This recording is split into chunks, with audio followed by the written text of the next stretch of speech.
Okay, great morning. I'm late today, and I already picked the cards, started to do the thing, and I got way off topic.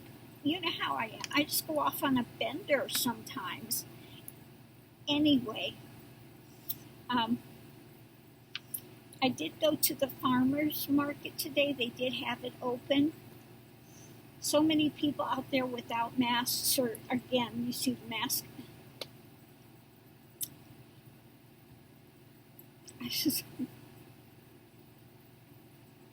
Or today I saw the video with the one, and I couldn't believe it. I couldn't believe it. She had the mask on, right? Here, but she cut out here. What makes it easier to breathe? She said, I'm sorry, I can't deal.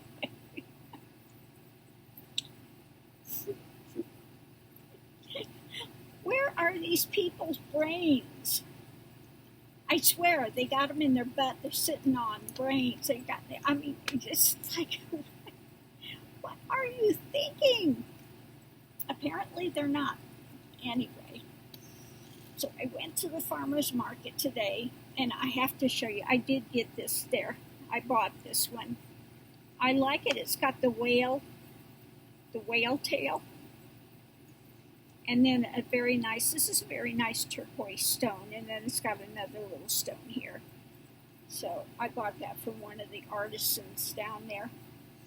I thought it was cute. She did a very nice job. Okay. And unfortunately, I took Mr. Max with me. He gets so wound up because there were a lot of dogs here, a lot of people, and he's just like a pig. He's and people are looking, and what is that noise? And they look down at this little dog. So they're all looking at him. So I'm having to pick him up and trying to soothe him to get him to, slow his breathing down, because he gets that collapsing trachea and he sounds this pig snorting. Oh my God. So next time I'm not taking him, he's staying here, because I'm trying to hold him. I've got bags that, of stuff that I'm buying. I bought some really nice fresh spinach, and I got some eggs. Oh, I got an Armenian cucumber. They are odd-looking things. They're long cucumbers, and they're kind of curling and doing odd things. And they said that, I should go get it and show you. They are weird-looking things. Weird.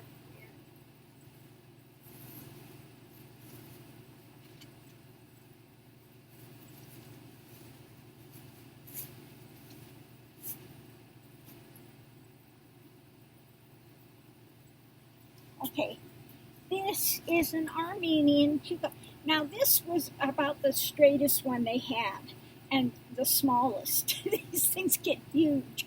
So they got them in there curling and doing everything. But they said, I've never seen one of these things before, but they said the skin on these is very thin, so you don't take the skin off. And they said they never get bitter, and they're sweeter than a regular cucumber. Okay? So I had to bring one home and try it. And then they had somebody there with mushrooms. I got a nice big cluster of mushrooms. They had lion's mane, blue oyster, and what was the other? They had another type of mushroom there. So they were trying to educate people on mushrooms. But some of these ones, these big lion's mane, huge clumps of mushrooms. So anyway, I got nice fresh mushrooms, really fresh spinach, dozen eggs. I got the last dozen eggs that he had there. And what was it? Oh, strawberry rhubarb pie made by the Mennonites. I know they make some good things. Pennsylvania Dutch or Mennonites. They had shoe fly pie there, things I haven't seen in like forever. But no, I did get one of the small, it's a personal size strawberry rhubarb, and it is good. I had some of it already. It's really good. It was yummy. And then, I was going to get to the reading, wasn't I? Well, I'll show you one more thing, and then get to the morning reading. Sorry about that. I just get so excited. Got the now when you put it in the cup, it looks much darker than it does in this. But this is the white peony aged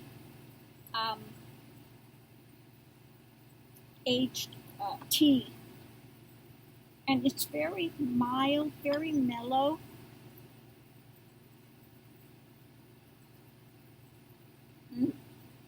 Kind of.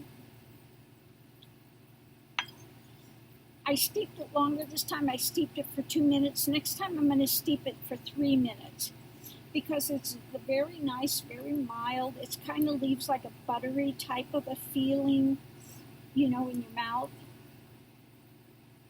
Yeah, very nice. So this one I'm going to do 3 minutes, and I put it in the microwave for 60 seconds. It's, so it's not quite boiling.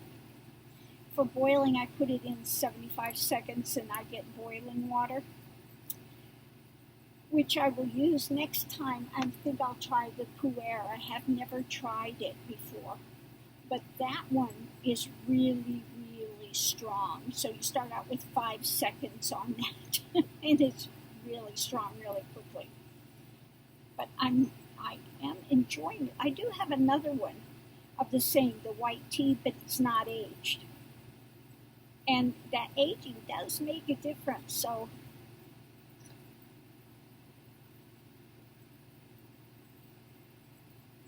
yeah, I do like this. I do like this a lot. So I think this is maybe my second favorite behind the Golden Monkey. So we'll see.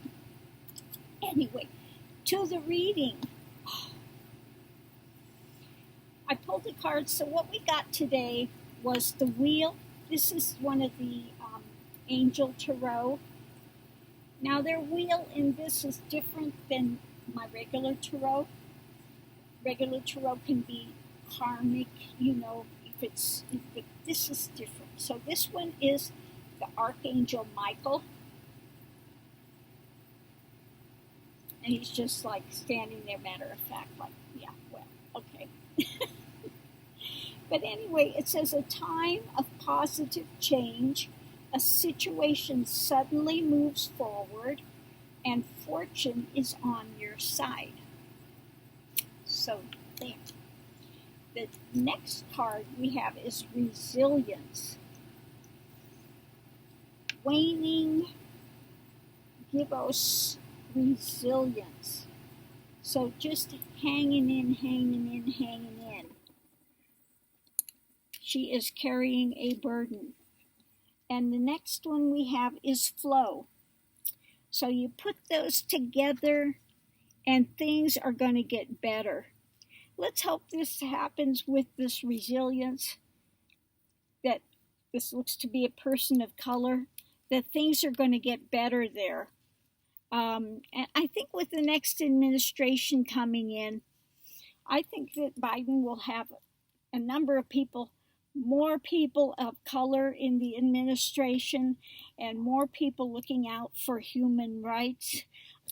So I think with that, there's going to be a whole lot of changes coming in. But it looks like with this, we are starting to have changes coming in.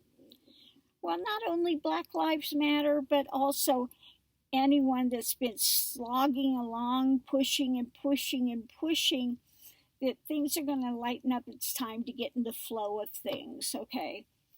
And not have any resistance and continue to have that resilience. So, to make things better, it takes all of us working together to make things better for everyone. You know, everybody, wants to have a good family. They want to have an income. They want to have a place to live. I mean, this is just basic. I don't care what color your skin is. I don't care if you're green. It doesn't matter, you know? If you yellow skin, brown skin, white skin, red skin, what does it matter? People are people. Everybody has feelings. Everybody feels the same emotions. Okay? And it's crazy that we have part of the population that has to live in fear.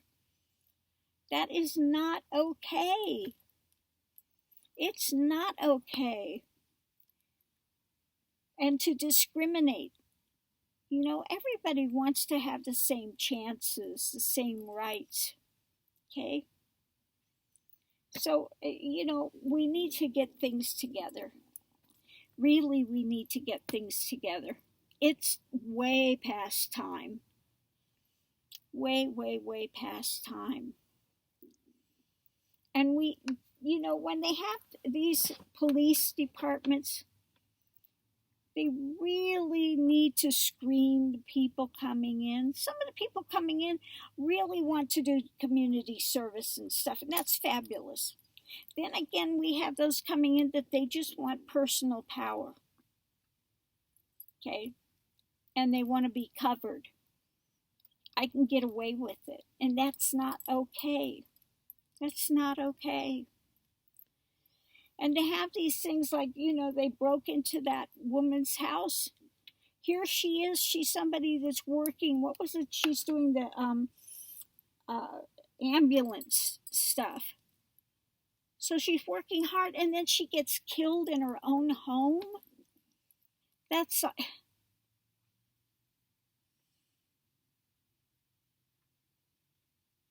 And the guy with the foot on the neck and I can't breathe. There's been too many of those where they're saying I can't breathe, and they die. Okay.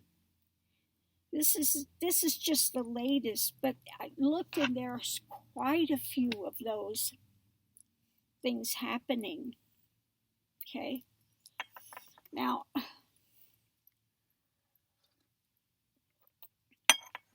I know what it's like to have that fear. Really, I do. I had PTSD really bad, and I was afraid of anybody in a uniform. It could be police, it could be firemen, even just going to take my driver's license things. People in authority in uniforms, I was terrified. I couldn't go. I was stuck. And when I go out to restaurant, go out to eat, to anything, I'd have to come in and have a place where I'm sitting where I can see everything going on, and I'm sitting with the wall behind me so nobody can come up behind me. Okay? And just terrified. You have that adrenaline going, And I know what it's like to be manhandled. When I lived in Hawaii, I had this guy, and he was one of those, he's going to show you type thing. And this is after they had this, what was it, that bombing or something of a federal thing. So I'm going to the VA. And we had to go in, and they want to check your car, check your trunk, and everything. And the guy's telling me, get out, open your trunk. I opened my trunk. Well, that's it. Now you raised your hand to me. And he, manhandled me, tried to throw me in back, tried to handcuff me. He didn't handcuff me. He tried, but I was like, mm-mm. So I know what it's like to be, pulled out and just for no reason. For no reason. Okay.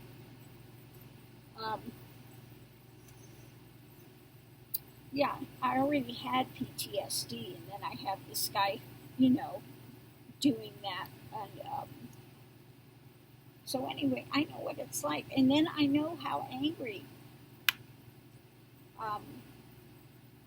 Yeah, because the guy was saying I was abusing him. I said, and I had to leave the island because I was getting ready to go hide in the bush, and he'd grab a club and just beat the hell out of him.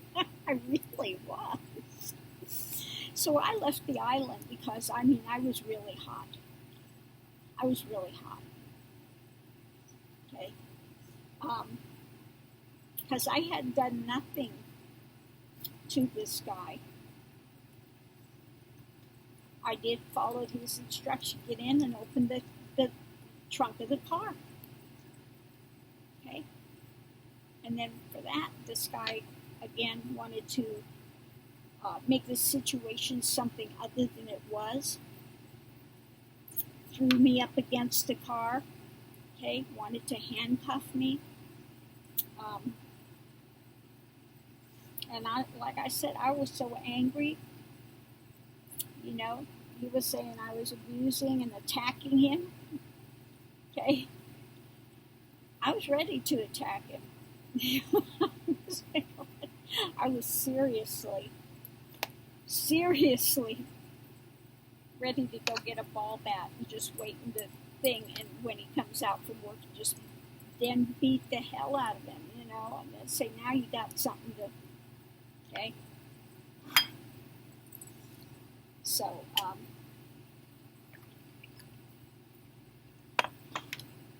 yeah.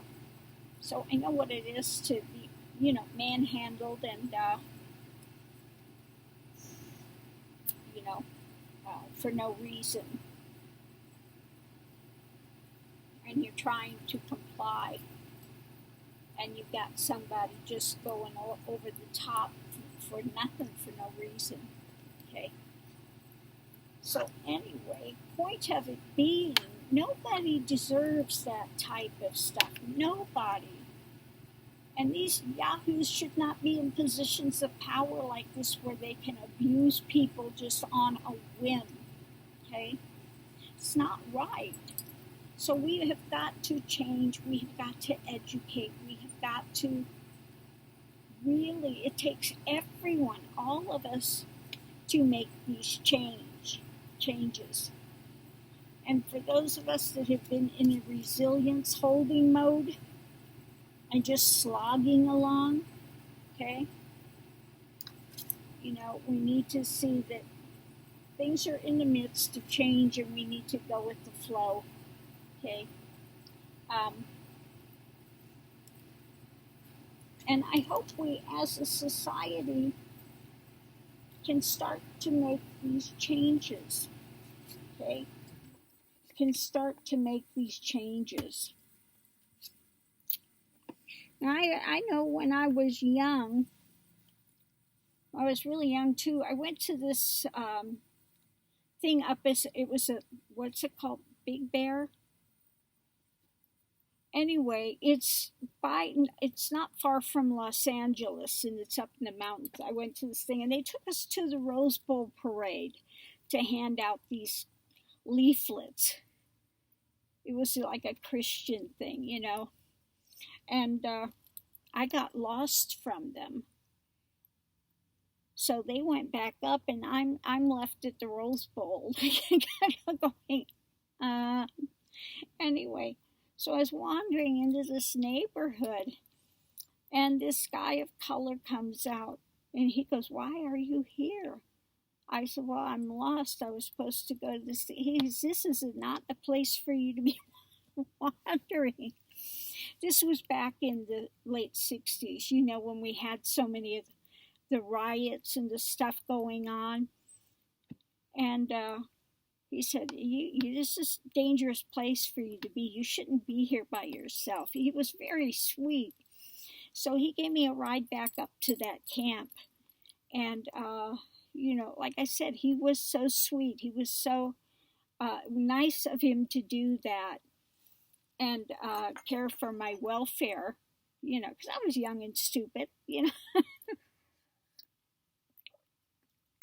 What do I know? I don't have, you know, prejudice against somebody, you know. knew he was telling me this is not a place for you to be. Okay, it's not safe for you to be here. And what do I know? I didn't have anything, against anyone. So, but anyway, he was very sweet, and I so appreciate that he gave me that ride back there and took care of me and made sure I was safe. So, anyway, again, things need to change. They have to understand people are people, okay? They are not to be used and abused, and, that hatred just because somebody has a different skin color. This stuff needs to end, okay? Now, again, when I was young in the 70s, things started things started coming out, and it was better for a little while, at least for those of us that were hippies, hippies, because we were in that thing of, we want to see this change, okay? And it became much more open with people. Now I know they had the communes. I never lived in a commune, but everybody was welcome. Okay, but then things got restricted again. So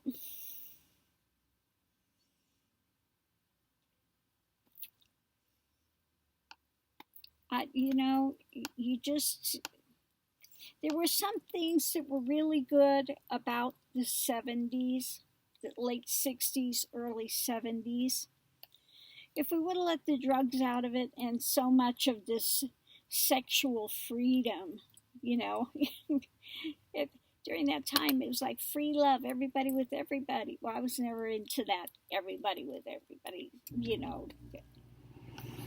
sexual promiscuity. I was never into the sexual promiscuity part of it, nor was I into the big heavy drug part of it. Although I have to admit, I did try LSD, I did try mescaline. I did try marijuana, but none of those things did anything for me. I didn't see the value in it. So, it was like a one-time try thing, and then, okay, well, whatever. Not my thing. But I did love the parts of it about free expression. That part of it.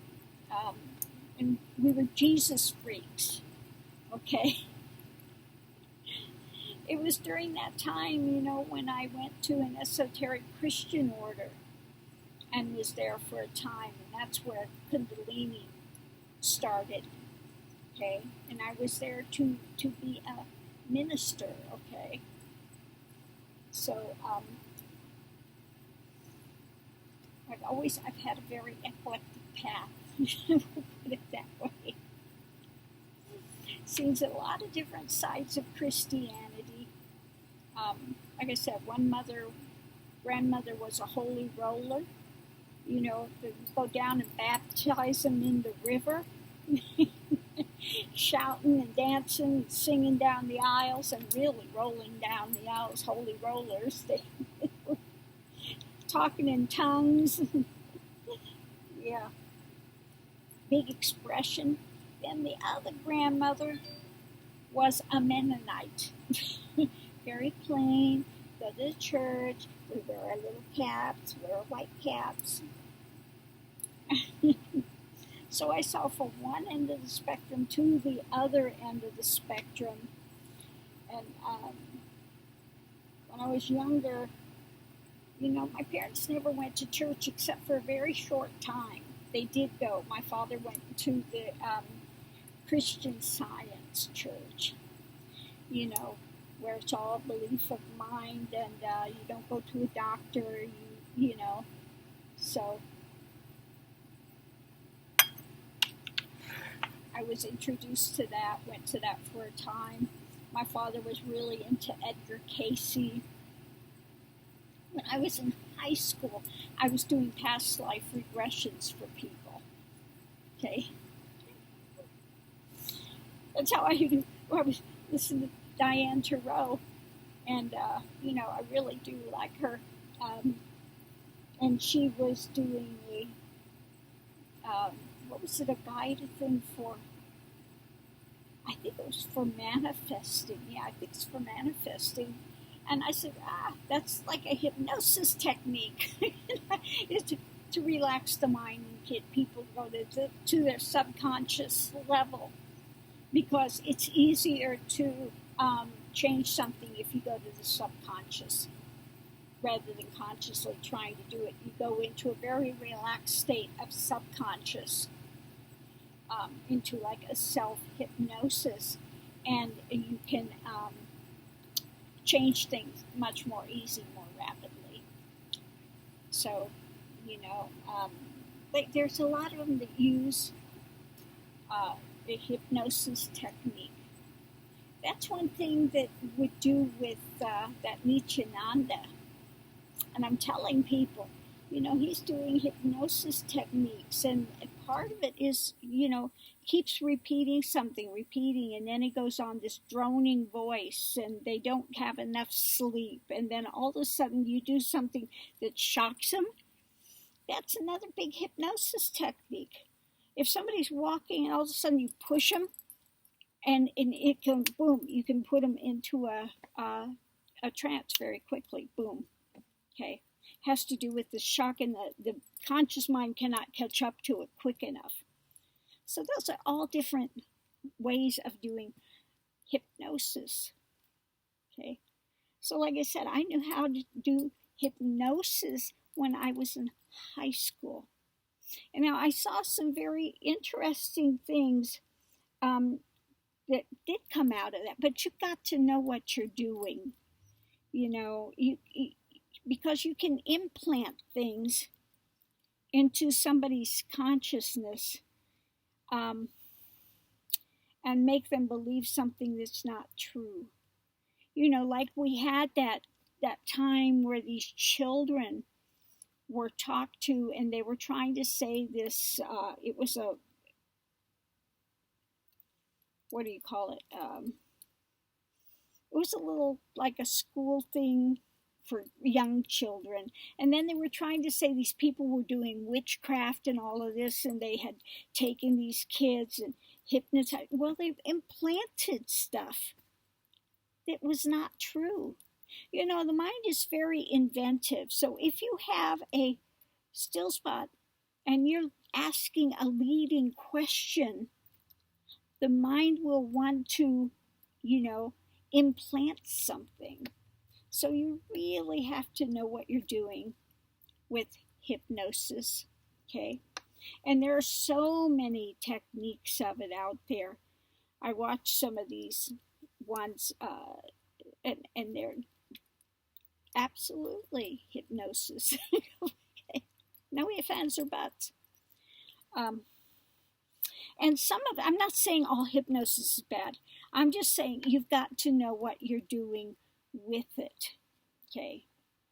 Now, we were doing past life regressions, and I've seen some of them were really amazing. Like one of them that was really amazing was this girl, and she had an allergy to horses.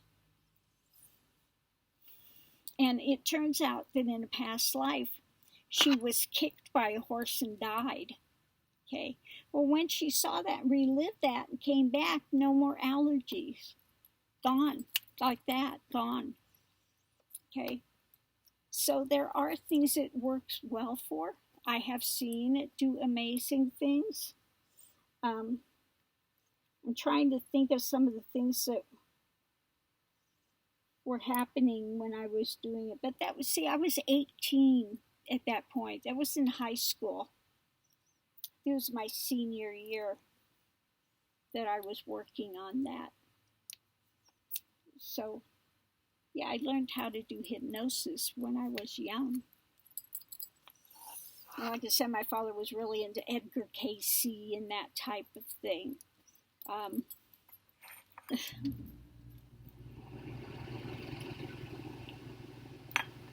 And there used to be this Catholic church. And I loved to go there during the daytime when no one was there and sit there. I swear I saw the beautiful statue of Christ. Unfortunately, it was the crucifixion. It looked so real. I swear that the statue moved. It was like, but I loved to go to that church because it was so quiet. So quiet in there. So I would once in a while go to the Catholic church there.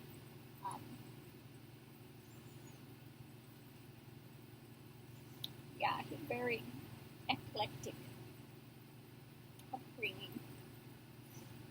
Yeah. But like I said, and I saw that and I understood, exactly why she's doing it, because it can help to, absorb, helps you to absorb. Okay. So again, it's not all bad. I'm not saying that. I'm just saying that there are some that have abused it. Okay. And like when I was talking about Nityananda, what he was doing, he was brainwashing people as well. They had hardly any sleep. It was all carbs. They had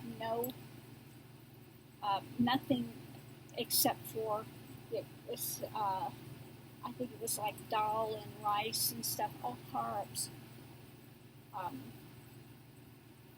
Again, very little sleep. And then they get up and have those things, with the chanting and the drums and this stuff. And, all of those are techniques to break the mind down to, basically they use those types of techniques in, what do I say, those camps, to brainwash people. Okay.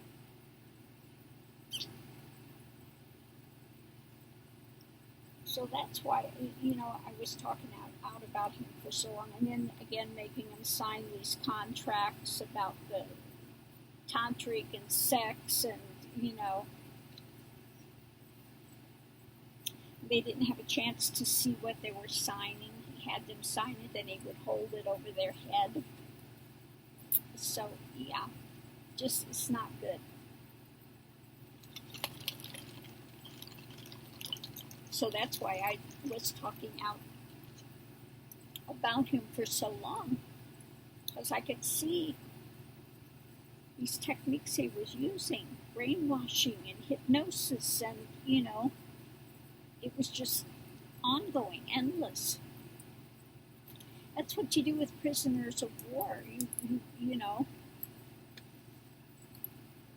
it's not something you do in a spiritual place. Okay. So anyway, got off on a bunch of stuff again today, didn't I? Oh, it's time again.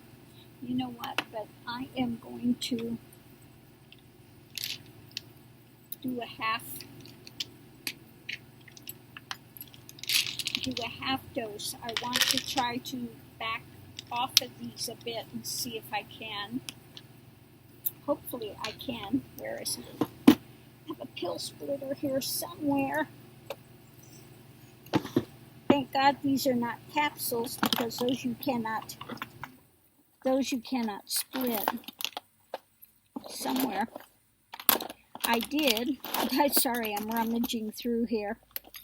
Looking for it. I don't see it. I don't see, but what I do see is my crystal ball. Yes.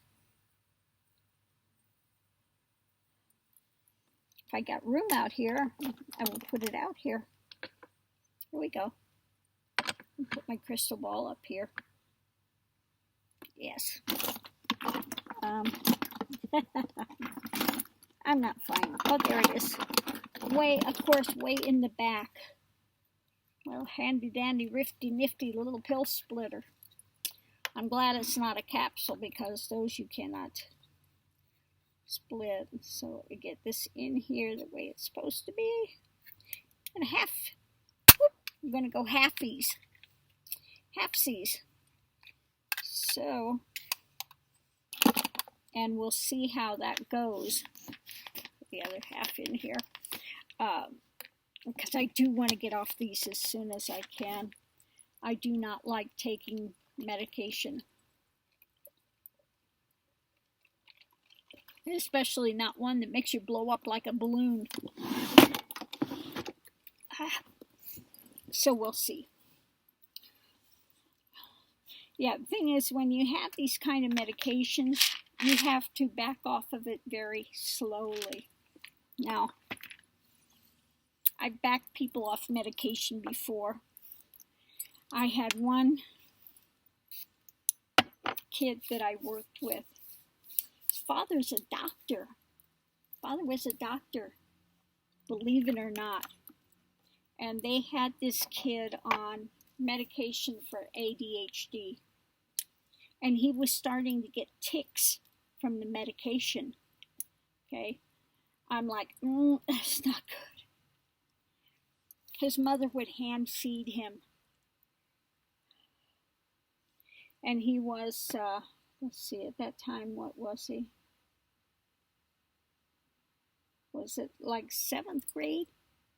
Something like that? I forget what grade it was, but they left him with me for a while. I think he was with me for about a month. Okay. They were diehard vegetarians and stuff. Well, I backed him off the medication. And this is something, again, you have to do slowly. You can't just stop those types of medications because they can have seizures, can have a lot of problems. So you back it off very slowly. And I said, you've got to learn to eat with, utensils. I am not going to hand feed you. You're not a little bird.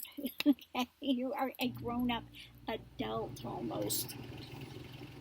So he learned how to take care of his room, how to, make his bed, backed off the medication, ate meat. For the first time in his body, he needed it so badly. So he started recovering. Okay? He was very, very intelligent. Okay? Tics went away. He was fine. His body got better. He wound up wanting to surpass his father. And he got, I've heard back from him through the years. And he always says he's so grateful, that they're so grateful that we were able to, change his life like that. And now he's going forward and wants to be a surgeon. Okay? And he got accepted into these places. He got scholarships. Really a brilliant boy. Okay? I saw him grow up, into a man. When I knew he was a child, he grew up, and he's going forward to be a surgeon. Okay?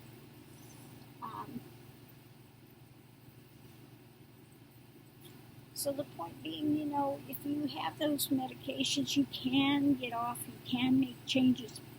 But again, you cannot just stop those things. It has to be backed off very slowly. Okay? and then you don't have the problems, like seizures or whatever you can have with that. So slowly.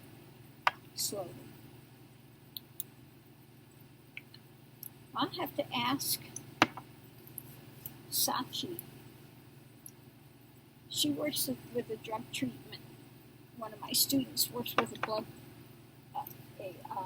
treatment program for first responders, because a lot of them have a lot of, they are under stress jobs, and so they get addicted to stuff to cope sometimes, and so she works with first responders. Anyway, I helped her with, there is a thing that I developed that you use to find out what's going on in their subconscious. It's doing a collage work. And you can see in there, because they're, when they put it together, they put in stuff that triggers them at first with this. And you find out they have, a lot of problems with either a parent or something, but you could see it in the collage work.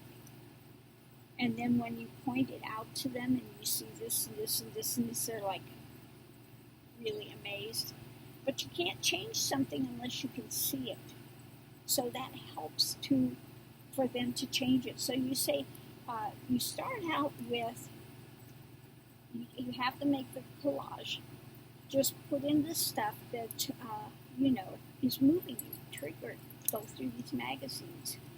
Words, phrases, photos, pictures, whatever. So they do that, and they come in, and they can be really surprised when you say this, and they're going, yeah. So then you have them next make the collage of where they want to be. If you could have it different, what would it look like for you? Okay, so they do the secondary collage. Then you take these two, because they're vastly different, and then you have them make the bridge, and they have to make it themselves. You do not tell them what they have to do. They make the bridge themselves. So how do you get from here to here? What do you need to do in your life to get from here to here? So they make their own plan. You can't come back on somebody when you're making your own plan, okay? It's up to you to implement these things, okay? And she's had good success using that methodology, okay? So that's what it's all about, moving people forward in a way that, that it can be challenging to them, but it's not somebody saying, you need to this, you need to that. They have to figure it out, and they can figure it out. It's just now, are you willing to do the steps needed? How much do you want this? Because it's up to you. Okay? So anyway, I don't know why we got off on all of this today, but did, spirits like that, just like, this.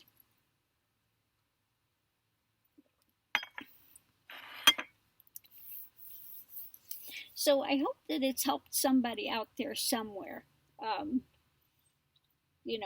I used to have a site, and I did counseling for, people that want to stop smoking. I'll tell you what, I have devilish plans for those things, stopping smoking. What you do, I'm going to tell you, what you do is they have to have a sweet or something to, something that they can replace the smoking with. Now, what you do is they have their cigarette, they smoke the thing, and then you make them put it in a little bottle or a jar or something. You close it up. And every time they want a cigarette, they have to open it up, take a big, huge whiff of that first, and it is nasty. You put those cigarettes in those jars, it's nasty. And it starts to change their wanting of that. When they see how just bad it is, it's just like they lose their taste for the cigarette very quickly. They're like, it's god awful. Okay. So they have something else to replace it with that's better. Okay. So that's one method you can do to start stopping smoking, because you take a huge whiff of that, and it doesn't seem so appealing anymore. You know, because a lot of people want to go out and smoke after they've had a meal or something. Okay. You had that nice meal, and then you go out and you're smelling that like, It does work, okay? It does work. You know, I've done all sorts of things with people with doing the counseling. One guy, he kept himself in a prison in the house. So I had him take black strips, paper or the cloth, and actually put it up on his wall like bars. So this is it. This is the bars, and you're keeping yourself in a prison. They get tired of looking at the bars.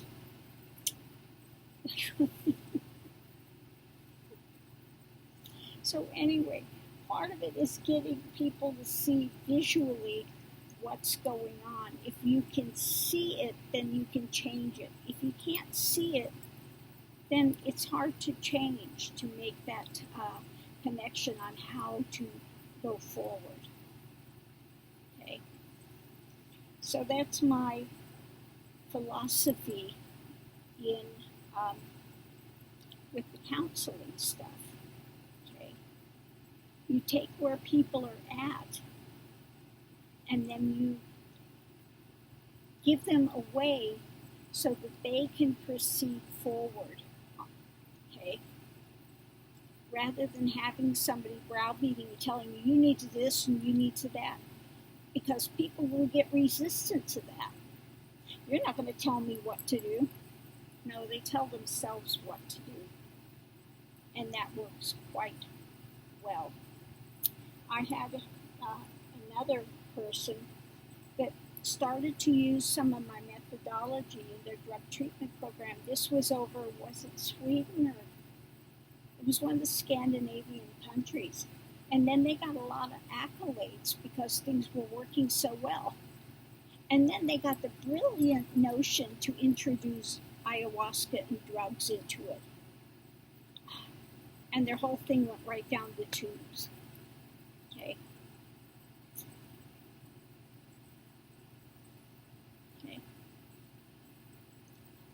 Yeah, I could tell you about a number of things like this type of thing that's that have come forward. Okay. So anyway, I'm going to leave this here for now. Love and light to everyone. Please, please, everyone, be safe, be well out there. You know, I don't want to hear that we've lost somebody to, you know, to something that can be avoided. Okay? I'll put it that way, to something that can be avoided. Of course, sometimes we're going to lose people. I mean, that's a general way it works. You know, we're only here in these forms for so long before we leave the form and we go out and spend a little time in the other side, and then we come back into a different form, okay, and continue the journey forward. So I'm going to leave this here. Much love and light to everyone. If you've enjoyed this, if you hung around the whole way of this, please click the thumbs up. It does help us in the standing. If you've enjoyed this, feel free to, take any of my videos and share them, okay, if you are so inclined, okay. So thank you, and I will see you online.